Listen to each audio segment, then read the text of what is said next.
Meerut stadium से ये गर्व करने वाला क्षण है। गर्व करने वाला क्षण इसलिए है क्योंकि जहां सरकार गरीबों से लेकर खिलाड़ियों तक हर मदद देने के लिए तैयार है, वहां पर वो नायाब हीरे भी हैं जिन्होंने पैरा ओलंपिक में अपना ही नहीं बल्कि देश का नाम भी रोशन किया है। और जब यहां पर राज्यसभा सांसद और वरिष्ठ नेता और पूर्व अध्यक्ष उत्तर प्रदेश डॉक्टर लक्ष्मीकांत वाजपेयी और राज्य ऊर्जा मंत्री डॉक्टर सोमेंद्र तोमर की उपस्थिति हो तो फिर यहां पर उत्साह का अलग ही माहौल होता है। ये सब बच्चों को आशीर्वाद देने के लिए उत्तर प्रदेश सरकार और केंद्र सरकार की तरफ से दो माननीय है। सर, बड़ा क्षण है। मेरठ को जहां स्पोर्ट्स स्टेडियम है वहीं इस तरीके की हौसला अफजाई भी काफी मायने रखती है। निश्चित तौर पर यह गर्व का क्षण है और इन लोगों को जिन्होंने पैरा ओलंपिक में भारत का नाम रोशन किया, वहीं उत्तर प्रदेश और मेरठ का नाम रोशन किया। उत्तर प्रदेश सरकार और आदरणीय नरेंद्र मोदी जी और आदरणीय योगी जी के नेतृत्व में खिलाड़ियों के उत्साहवर्धन करने के लिए कृत संकल्पित है। उसी भावना के अंतर्गत हम स्वयं आकर इन खिलाड़ियों को सम्मानित करने का लोभ संवरण नहीं कर पाए और हमने आकर क्या, इनका तो जो सम्मान हुआ ही है। हमारे लिए भी गर्व की अनुभूति है कि देश का नाम रोशन करने वालों के साथ खड़े रहकर हमको उन्हें सम्मानित करने का अवसर मिला है। सर, एक बड़ी बात कही है, ग्रामीण क्षेत्रों में छोटे छोटे स्थान खोजे जा रहे हैं जहां पर इस तरीके की प्रतिभा को तराशा जाए। मेरठ और सहारनपुर मंडल के जिलाधिकारियों से मेरी बात हो चुकी है। 7 जगह मुझको जमीनें लोकेट हैं और एक बार जब सब जमीनें पता लग जाएंगी तो उसकी योजना देकर भारत सरकार को और खेलो इंडिया के कार्यक्रम के अंतर्गत या उस जिले के माननीय विधायकों और सांसदों का सहयोग लेकर छोटे छोटे खेल मैदान जिसमें मिनिमम 400 मीटर का रनिंग ट्रैक हो, एथलीट तैयार होकर आ सकें बाहर। ऊर्जा मिल रही है। ऊर्जा राज्य मंत्री साहब, देखिए, मैं देश के यशस्वी प्रधानमंत्री माननीय मोदी जी प्रदेश के हमारे मुख्यमंत्री पूज्य योगी आदित्यनाथ जी का धन्यवाद करना चाहूंगा। हमारी प्रदेश और केंद्र सरकार की प्रायोरिटी पर खेल और खिलाड़ी हैं। आदरणीय डॉक्टर लक्ष्मीकांत जी जो हमारे अभिभावक हैं यहाँ पर स्वयं उपस्थित हुए हैं। हम लोग खिलाड़ियों की हौसला अफजाई के लिए आए हैं और इन्होंने पूरे मेरठ का नाम रोशन किया है। मैं अपने खेल विभाग के सभी अधिकारी, हमारे मेरठ के प्रशासनिक अधिकारियों का धन्यवाद करना चाहूंगा। सभी ने मिलकर इन खिलाड़ियों का उत्साह बढ़ाने का काम किया है। सर, किस तरीके के परिवर्तन आए खिलाड़ियों की सुविधाओं को लेकर, क्योंकि अभी भी हर हफ्ते आप क्रिकेट जरूर खेलते हैं, तो इन खिलाड़ियों की सुविधाओं को लेकर किस तरीके के परिवर्तन? देखिए, आप देख रहे हैं पूरे देश के अंदर एक बदलाव आया है। आज खेल को एक कैरियर के रूप में हमारे खिलाड़ी देख रहे हैं। नहीं तो पहले जिस तरह से कहा जाता था वो खेल को विकल्प के रूप में लेते थे, लेकिन अब खेल विकल्प नहीं है, खेल प्रायोरिटी पर है और ये सरकार की भी प्रायोरिटी पर। और आप देख सकते हैं कि आज प्रदेश के मुखिया आदरणीय पूज्य योगी आदित्यनाथ जी, उनका सीधे कहना है जो गोल्ड मेडल लेकर आएगा हम सीधे अधिकारी बनाएंगे। जी हाँ, और इसीलिए संडे स्पेशल में ये कार्यक्रम लेकर आए डॉक्टर लक्ष्मीकांत वाजपेयी और ऊर्जा राज्य मंत्री डॉक्टर सोमेंद्र तोमर के साथ। और अगर जब मुख्य सचेतक अपना लोभ संवरण नहीं कर पा रहे तो हम क्यों ना इन लोगों से बात करें। आइए बात करते हैं। निश्चित रूप से ये गौरवान्वित करने वाला क्षण है क्योंकि वो लोग जिनको सबसे पीछे ढकेल दिया जाता था, जो हर स्तर पर लड़ाई लड़ते थे, अगर वो मेडल लेकर आए और उनका मेरठ के कैलाश प्रकाश स्पोर्ट्स स्टेडियम में सम्मान करने के लिए खुद पूर्व अध्यक्ष बीजेपी और मुख्य सचेतक डॉक्टर लक्ष्मीकांत वाजपेयी और राज्य ऊर्जा मंत्री सोमेंद्र तोमर आए तो फिर इन चेहरों की रौनक और इनके परिवार का कॉन्फिडेंस देखते ही बनता है। इन सब लोगों की मेहनत आज बहुत सारे लोगों को प्रेरणा दे रही है, लेकिन इस मेहनत के पीछे जहां परिवार है तो वहीं कोच भी है, क्योंकि मैंने स्टेडियम का वो दौर भी देखा है जब पैरा ओलंपिक खिलाड़ी यहां पर एजिटेशन पर बैठते थे अपनी मांगे मनवाने के लिए। सचिव जिस तरीके से इनका हौसला अफजाई कर रहे हैं वो काबिले तारीफ है। जी हाँ, पर्दे के पीछे जो लोग काम करते हैं उसको सिटी हलचल सामने लेकर आता है। और मेरे साथ है गौरव त्यागी। गौरव, आज ये 3 चेहरे और 1 लखनऊ में कितने महत्वपूर्ण है आपके लिए और दूसरे लोगों के लिए? मेरे लिए तो महत्वपूर्ण, मैं क्या बताऊं, मेरी तो औलाद की तरह है बिल्कुल। ये बिल्कुल एक अपने बच्चे की तरह पालता है कोच, और इनके रिजल्ट की कीमत मैं दिल से क्या बयां कर सकूं कि मेरे पे कोई शब्द नहीं। मेरे सामने भले बच्चे मेरे आज इस स्तर पे खेल रहे हैं, समझो मैं स्वर्ग पा गया। किस तरीके से ट्रेनिंग देते हैं, मैं संडे स्पेशल में ये पूछना चाहता हूँ। ट्रेनिंग का शेड्यूल मॉर्निंग इवनिंग का होता है और सब इवेंट के अनुसार अलग अलग शेड्यूल होता है। अब किसी इवेंट की अलग ट्रेनिंग होती है, दूसरे की इवेंट की अलग, तो सभी का एक शेड्यूल होता है। गौरव, आपके सामने सबसे मुश्किलात के वो क्षण होते होंगे जब इन लोगों का हौसला टूटता होगा, उस हौसले को बढ़ाने के लिए आप क्या करते हैं? ये खुद मेरा हौसला बढ़ाते हैं। ये खुद हौसला बढ़ाते हैं। सचिव साहब मुस्कुरा रहे हैं।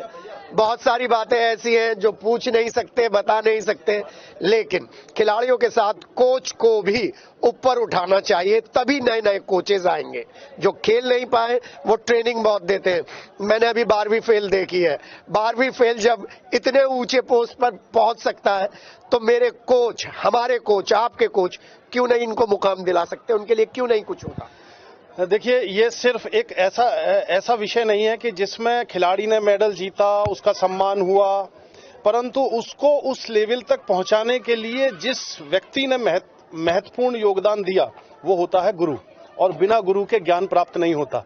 ये तो हमारे विवेकानंद जी ने भी कहा है कि बिना गुरु के ज्ञान प्राप्त नहीं होता है। तो उसी दिशा में मैं ये कहना चाहूंगा कि अगर हमें ऐसे खिलाड़ी और निकालने हैं तो इनके अंदर एनर्जी पैदा करना बहुत जरूरी है। और हमें तो नजर आता नहीं कोई जो एनर्जी पैदा करे। नहीं, अब ये तो सरकार है ना, सरकार खिलाड़ियों के लिए कर रही है, तो कोचेज के लिए मुझे एक भी करे योजना नहीं आई है ना। बिना कोचेज के कैसे तैयार हो? आपके स्टेडियम में है कोई परमानेंट कोच? नहीं है कोई कोच। हम तो इसी के लिए संघर्ष कर रहे हैं कि हमने आरएसओ साहब को भी लिख के दिया। इसमें अभी मेरी वाजपेयी साहब से भी बात हुई कि हमें परमानेंट कोच चाहिए, हमें एडहॉक कोचेज से काम नहीं चलेगा। तो इस संदर्भ में मैं निवेदन करूंगा कि जिस तरीके से हमारे इन खिलाड़ियों का सम्मान हो रहा है, इनको तराशने वाले जौहरी का भी सम्मान उसी प्रकार होना चाहिए। और बिना फाइनेंशियल, बस ज्यादा मत बोलिए, हाथ मिलाइए। सचिव है एथलेटिक कोच को जरूर कह रहे हैं और ये बहुत बढ़िया बात है। सर, मिलकर बहुत अच्छा लगा। धन्यवाद जी। परिवार वालों से बात करेंगे, सबके चेहरे अलग अलग हैं। सबसे पहले आपसे जी, उम्मीद थी जब ये बच्चा आगे बढ़ रहा था कितने आगे तक पहुंचेंगे? भाई ये हमें तो इतनी उम्मीद भी नहीं थी। बच्चे इतनी अच्छी मेहनत कर रहे हैं और मेहनत कर रहे हैं, आगे मेहनत करेंगे और अच्छे मुकाम तक पहुंचने की कोशिश करेंगे। कोच साहब, आपसे एक सवाल अभी बाद में पूछूंगा, लेकिन पहले परिवार से बात कर लूं। जी, आप डर रही हैं बोलते वक्त, बोलिए, लाइए। मुझे बहुत अच्छा लगा, प्राउड फील होता है। ये मेरी सिस्टर है और ये मुझे भी मोटिवेट करती है, मतलब मैं इनको मोटिवेट करती हूँ, सपोर्ट करती हूँ, अच्छा लगता है। जी राजेश, ये जो चेक है ये फिर भी कहीं ना कहीं खर्च हो जाएंगे, लेकिन जो मेहनत और जो सम्मान इन्होंने परिवार के लिए अर्जित किया है वो काबिले तारीफ है। मैं देख रहा हूँ अम्मी जान को वो बैठी हुई है, चुपचाप बैठी हुई है। उम्मीद थी यहाँ तक पहुँचेंगे कभी? जी नहीं थी, बिल्कुल भी। अल्लाह ताला का शुक्रिया अदा करिए। अल्लाह का शुक्र बहुत अदा किया जी। जी हाँ, एक हफ्ते तक तो हमारी आंखों के आंसू भी बंद नहीं हुए खुशी के मारे। और गांव में क्या पोजीशन है? गांव में इतनी पोजीशन थी, पूरे दिन घर में ढुलाई होती थी।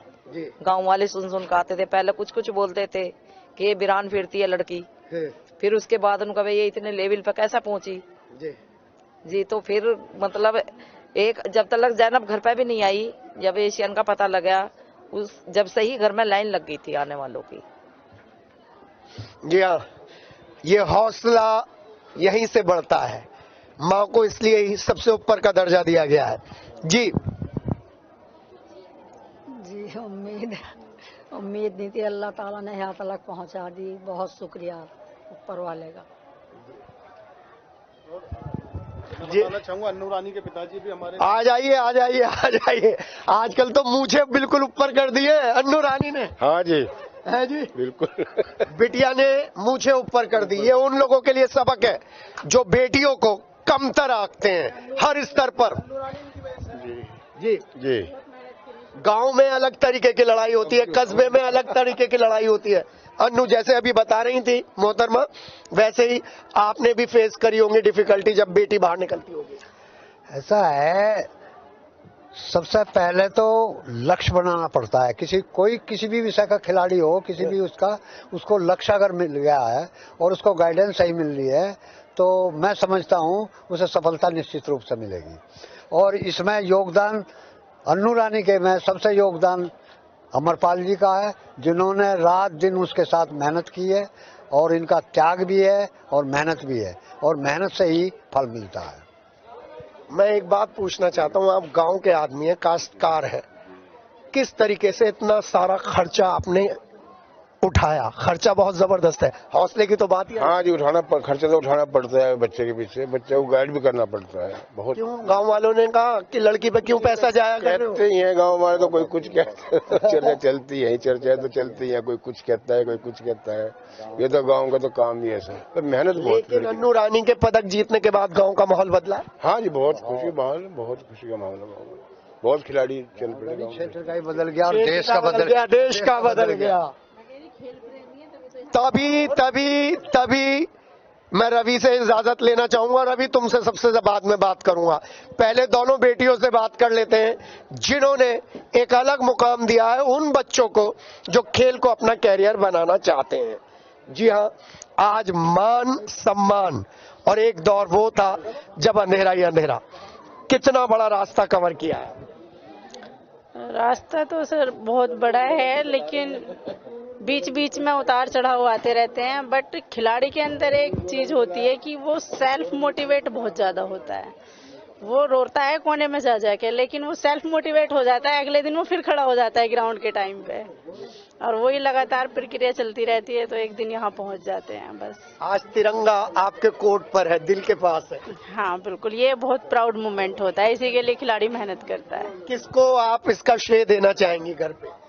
इसका श्रेय मैं अपनी माताजी को और अपनी बहन को देना चाहूंगी, क्योंकि मैं जिस गांव से बिलोंग करती हूँ उस गांव में तो लड़कियों को इंटर क्लास भी पढ़ने नहीं दिया जाता है। 8th तक का स्कूल है तो वहीं तक पढ़ने दिया जाता है। मैं एक गवर्नमेंट एम्प्लॉय भी हूँ, मैंने उसके लिए भी बहुत तगड़ी लड़ाई लड़ी थी पढ़ने के लिए, और उसके बाद अब मैं स्पोर्ट्स में आ गई, तो इसके लिए मुझे लड़ने की जरूरत नहीं पड़ती, क्योंकि अब मैं सेल्फ डिपेंड हूँ। कैसे आप अपने ग्रुप के लोगों को कहेंगे कि हौसला ना तोड़ें? देखो, हौसला नहीं तोड़ना चाहिए, क्योंकि कई बार लाइफ अच्छी चलती रहती है, लेकिन बहुत सारे उतार चढ़ाव आते हैं। बस समय है, गुजर जाता है, बुरा भी और अच्छा भी। आने वाला जो समय है उसके लिए बेस्ट करो, हर दिन मेहनत करो।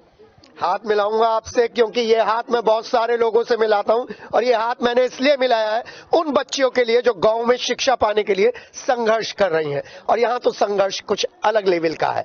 आइए एक और खिलाड़ी से बात करते हैं। संडे स्पेशल है, और संडे स्पेशल में ये चेहरे याद रख लीजिए, क्योंकि ये चेहरे आपके अंदर की ऊर्जा को मरने नहीं देंगे। जी नमस्ते। नमस्ते, क्या नाम है? सर प्रीति पाल। प्रीति, अब बहुत बड़ा रास्ता तो आपने कवर कर लिया है, अब आगे के आपके क्या मुकाम है, क्या और लाना है आपको? जी सर, इस बार तो पार्टिसिपेट ही किया है। इस बार ये है कि अभी मई में वर्ल्ड चैंपियनशिप होने वाली है कोबे में, उसमें लक्ष्य है कि गोल्ड मेडल तो आए। गोल्ड मेडल आए? जी सर। कौन आपके साथ मेहनत करता है सबसे ज्यादा? सबसे ज्यादा कोच है सर, गौरव त्यागी सर है। अच्छा। वही मेहनत करते हैं। डांटते भी हैं कभी? हाँ जी। अच्छा, डांटते थे। अच्छा, लेकिन उनकी डांट कैसी लगती है? बहुत अच्छी, उसी डांट से ही हम आगे बढ़ पाए हैं जो आज तक यहाँ पे आए हैं, नहीं तो क्या पता नहीं ये भी आ पाते अगर ऐसे ही प्यार प्यार से करते तो। जी। अनुशासन के लिए सख्ती थोड़ी सी जरूरी है। रवि, आज यहाँ बैठे हो और कैसा लग रहा है? सर यहाँ पे बैठ के तो बहुत अच्छा लग रहा है। एक सब खिलाड़ियों की एक वो होती है, जो एक खिलाड़ी ग्राउंड में मेहनत करता है और वो दूसरे खिलाड़ियों को देखता है, तो वो चाहता है कि जब मैं मतलब मेहनत करता हूँ तो जिस कुर्सियों पे आज वो बैठे हैं मैं भी उन कुर्सियों पे एक दिन बैठूंगा। बहुत अच्छा। कितना पढ़े लिखे हो आप? सर मैंने BCA कर रखा है। Very good. एप्लीकेशन। फिर और अब जॉब की क्या पोजीशन है? सर अभी जॉब तो नहीं है, क्योंकि मैंने 2018 में खेलना शुरू किया था, तो 2018 से बस खेल में ही लग रहा हूँ अभी। पहले से इतनी लेट क्यों शुरू किया आपने? सर इसलिए किया क्योंकि बॉडी मतलब पैरालाइज है, तो उसको चलाना भी पड़ता है, मतलब बहुत सैक्रिफाइस करने पड़ते हैं लाइफ से। जब तक आप उसको मेंटेन नहीं करोगे तो चीजें नहीं हो पाएंगी। ये जो आपके सामने प्रॉब्लम आई थी, तब आप कितने साल के थे? सर मैं जब 3 साल का था। 3 साल से अब तक का ये सफर अगर फिल्म बने तो 12वीं फेल से ज्यादा प्रेरणादायी होगा। सर ये तो मैं नहीं कह सकता कि क्या होगा, पर संघर्ष बहुत था, और संघर्ष में मतलब मेरी फैमिली ने, मेरे कोच ने, और जो मेरे मतलब साथ में प्रैक्टिस करने वाले हैं, उन्होंने मुझे काफी मोटिवेट किया।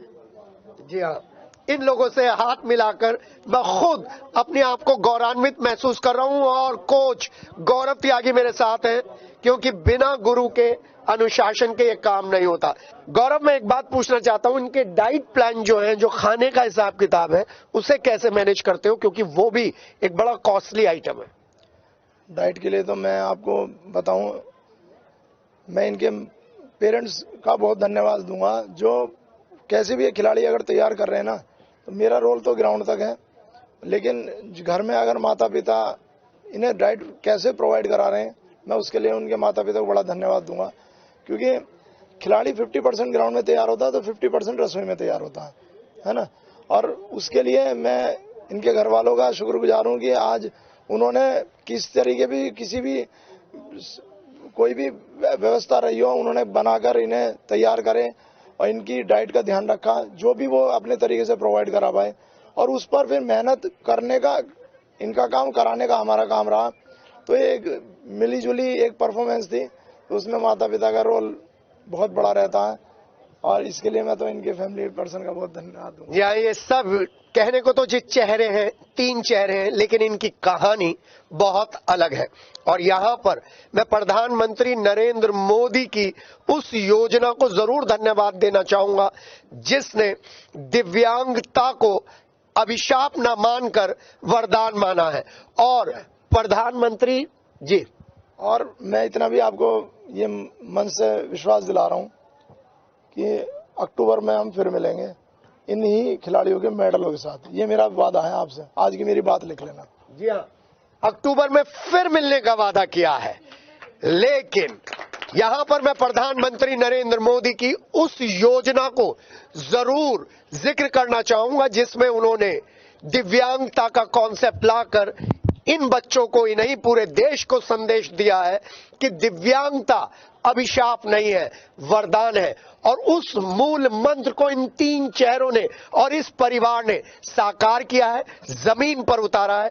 ऐसे सभी जाबाजों को, हौसला न हारने वाले खिलाड़ियों को दिल से सलाम। और आज बोलूंगा अपने सहयोगी राजेश के साथ और वीडियोग्राफर संजय के साथ, जूनियर संजय के साथ, जय हिंद और hip hip hurray, hip hip hurray, hip hip hurray.